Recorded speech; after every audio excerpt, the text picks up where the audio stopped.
Newstalk Sports 94.9 WSJM. Dave Wolf, Brett Wachowski, wrapping up week 2 of St. Joe football. St. Joe drops to 0-2 after a 40-37 loss to Edwardsburg. And the game was close late.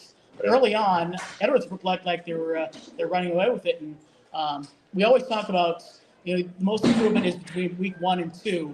I think for St. Joe, the most improvement was between half 1 and half 2.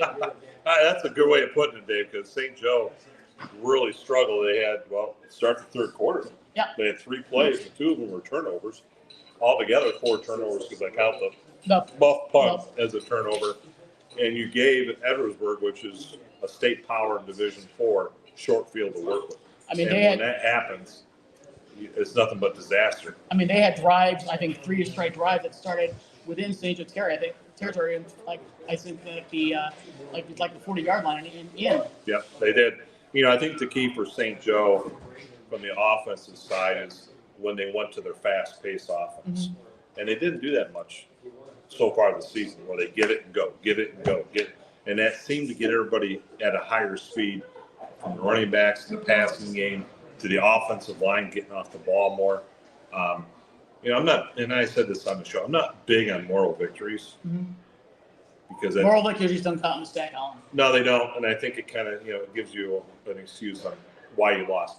But I think if you look at this game, there are a ton of things that if you're a fan or a player or a coach or a parent, you go, we can have a great season still. Mm-hmm. They could have cashed that in. Yes. And just packed it up, but they didn't. And they put themselves in a position where it came down to, if they get an onside kick, they got a chance to win the ball game. Who would have thought that 4 minutes into the third mm-hmm. quarter? And to me, the thing about sports is perseverance for life. Life is not easy. You don't just fall on top of the mountain.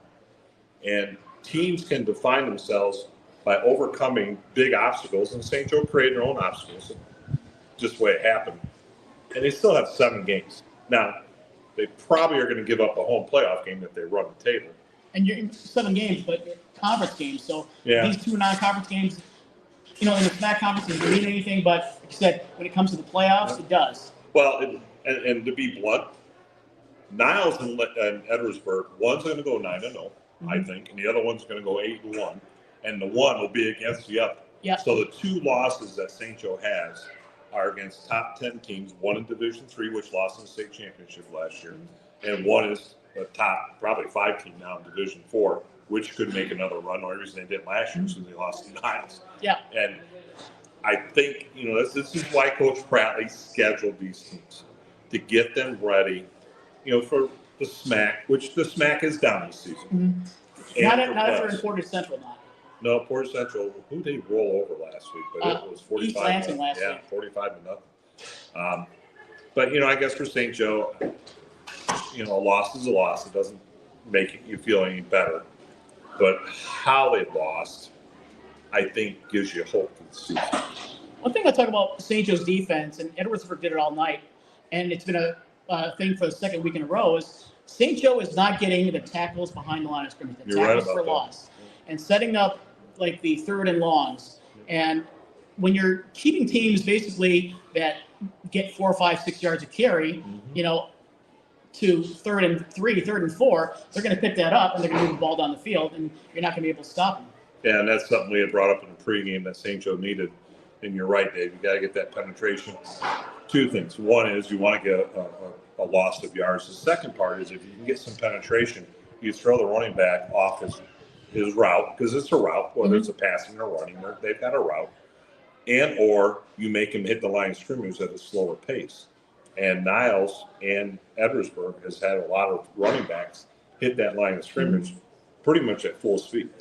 The thing I was noticing during the quarterback for Edwardsburg, he was almost kneeling down. He almost had his butt to the turf. I'd be hitting my life alert button if I was that low. I'm not going to get up. And he's 6'1", mm-hmm. and he honestly is 6 inches from the ground. I mean, like my he's about your height, yeah.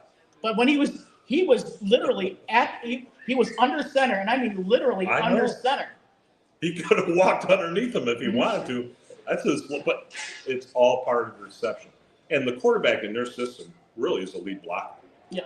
on a lot of plays. If you want to be a quarterback for Edwardsburg, you're not here to be a pro-style drop back to go on to the next level in college.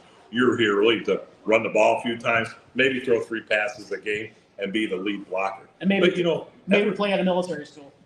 Yeah, no good. If you look at Niles, though, there's no lineman at 6'4" or 5. Mm-hmm. I was amazed, for not to be negative, how short they were. But what they do is they come off the ball, and they know their system. This is Edwardsburg, when Kevin Bartz installed the wing T, it took them from being a good team to a great team and a great program. And my guess is they run this all the way from middle school all the way through. So time they hit this level, they understand what their role is. And, it's the type of offense that if you lose, fans don't like you. If you win, they like you enough. But it wins. In high school, and they won state titles with this offense. I think another stat you want to look at tonight is normally it's one we don't really watch a lot of, but time of possession. Yeah. When Edwardsburg runs that offense, they run the offense. You're talking, a 40-second play clock and a play. You can kill a lot of time doing that, and they did that a lot tonight. Yeah, I'm just looking for that. And, you maybe just let people know how they can follow all your stats. So I think it's a pretty good website you got. stjoefootball.com/live. You can watch every play here. Zach, you're right. St. Joe had the ball for all 12 minutes and 43 seconds. That was for 35 minutes. That's 3 full quarters. Yeah, that's right. And then, total plays is obviously big favor of Edwardsburg. And these will be things we'll talk about tomorrow. Edwardsburg 7 of 15 on third down. And I think the one, I don't know if it was third down or fourth down, but their one passing play, a 13-yard gain to get a first down, and that extended a drive where they get a touchdown. Yep, the one right at the end there. Yep, you're right. It was just a flush pad and out to the sideline. It was 1 against 2 guys. They hit the one pass connection. That was great. Phil and I have our work cut out for us tomorrow morning at Coach's Show. Second week in a row, all 4 coaches are coming in off a loss. And I'm going to tell you what, for the listeners at home and people watching this, it's tough to come in as a head coach after a hard loss. And, you can, and especially with what they get paid and all the hours they put in. And so they will come in as positive they can and, make it what it is. It's still a game at the high school level. But these coaches, these players, they put their heart and soul into it. And you only get 9 opportunities a season at most. If you're lucky, 10, 11 in the playoffs.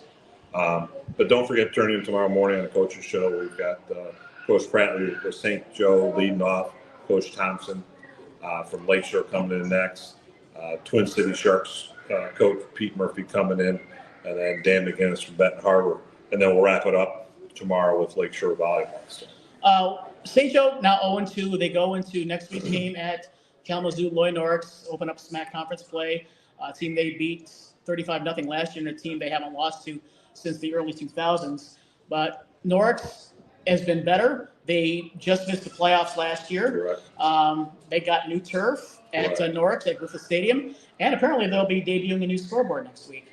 And Lloyd Norris has decided to invest in football. Yep. I mean, the last time they really were good in football was T.J. Juckett. Little John Flowers, that era. And Little John Flowers played at Michigan State. Duckett played at Michigan State in a long time in the NFL. But that was the last time they were really to be accounted for. But then, last year, they went into the last week with an opportunity to make the playoffs. And an opportunity to win the SMAC East. Yeah. But had numerous 2-7, 1-8 type of seasons, 0-9. So, you can't go up there thinking, oh, this is Lloyd Norris. That will haunt them if they don't take care of the ball, finish drives, and don't make the little mistakes that end up costing you ball games. And St. Joe had a lot of them tonight. They had a lot of them late last week against Niles. So and if Coach Bradley talked about that in pregame, and it's going to be preached again. And to me, mistakes are kind of like shooting in basketball. It's contagious, good or bad. And it seems like when you make 1 or 2 mistakes, you have 3 or 4 mistakes.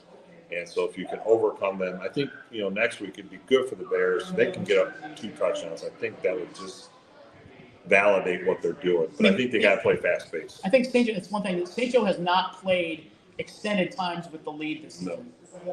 The only time they had a lead It was was like 6-0 against Niles. Yeah. And then Niles tied it, took the lead late last week. Took the lead late in the first half, Right. and then expanded on that lead early in the third quarter. So St. Joe really has not had much of a lead to play with this season. So St. Joe, it'll help them if they can get a lead against Norris next week. We'll be there at Griffith Stadium in Kalamazoo at Lloyd Norris High School. 6:30 pregame show, 7 o'clock kickoff on News Talk Sports 94.9 WSJM. For Brett Witkowski and Joel Cordes, I'm Dave Wolf, WSJM Sports.